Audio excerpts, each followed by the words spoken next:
औरतें।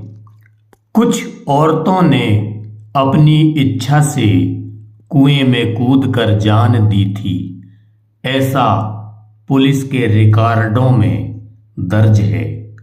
और कुछ औरतें चिता में जलकर मरी थीं, ऐसा धर्म की किताबों में लिखा है। मैं कवि हूँ, करता हूँ, क्या जल्दी है।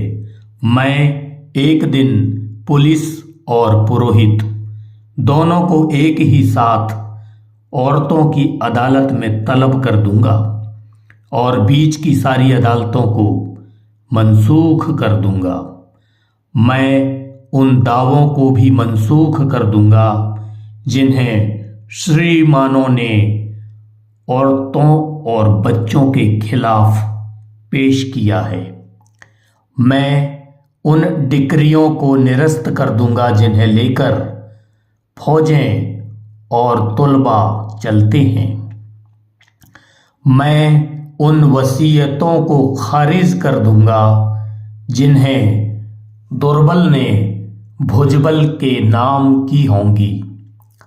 मैं उन औरतों को जो कुएं में कूदकर या चिता में जलकर मरी हैं फिर से जिंदा करूंगा और उनके बयानात को दोबारा कलमबंद करूंगा कि कहीं कुछ छूट तो नहीं गया, कि कहीं कुछ बाकी तो नहीं रह गया, कि कहीं कोई भूल तो नहीं हुई।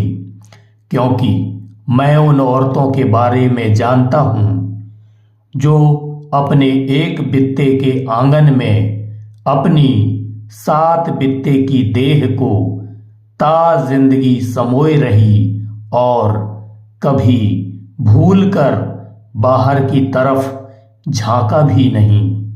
और जब वह बाहर निकली तो औरत नहीं, उसकी लाश निकली जो खुले में पसर गई है, मां मेदिनी की तरह। एक औरत की लाश धरती माता की तरह होती है दोस्तों, जो खुले में फैल जाती है थानों से लेकर अदालतों तक।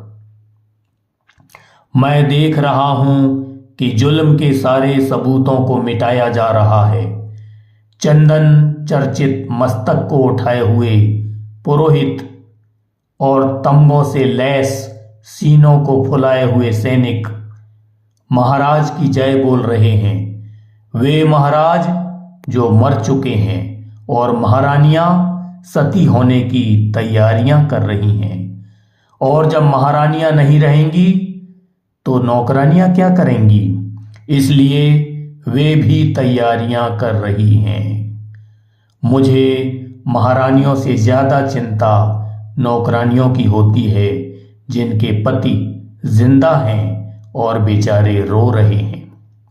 कितना खराब लगता है एक औरत को अपने रोते हुए पति को छोड़कर मरना, जबकि मर्दों को रोती हुई औरतों को मारना भी खराब नहीं लगता। औरतें रोती जाती हैं, मर्द मारते जाते हैं। औरतें और जोर से रोती हैं, मर्द और जोर से मारते हैं। औरतें खूब जोर से रोती हैं, मर्द इतने जोर से मारते हैं कि वे मर जाती हैं। इतिहास में वह पहली औरत कौन थी जिसे सबसे पहले जलाया गया, मैं नहीं जानता। लेकिन जो भी रही होगी मेरी मां रही होगी। लेकिन मेरी चिंता यह है कि भविष्य में वह आखिरी औरत कौन होगी जिसे सबसे अंत में जलाया जाएगा, मैं नहीं जानता। लेकिन जो भी होगी मेरी बेटी होगी और मैं ये नहीं होने दूंगा। आप सुन रहे थे कविता औरतें, रमाशंकर यादव विद्रोही विरचित।